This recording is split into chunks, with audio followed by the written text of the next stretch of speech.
Okay, so got the fan out, taken it apart, replaced it, blah, blah, blah. Go to put it back together. Done this 3 times now, still making noise when I put it in. What I found out, even though I slide this on with the notch on the groove, this fan is stripped.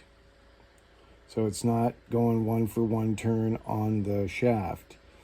So what I'm gonna do is I'm gonna use a little zip tie to put on the flat part of the shaft, like that, and then wedge the wheel on there so it'll firmly grip it and go to 1-to-1 turn. We'll see what happens when I do that.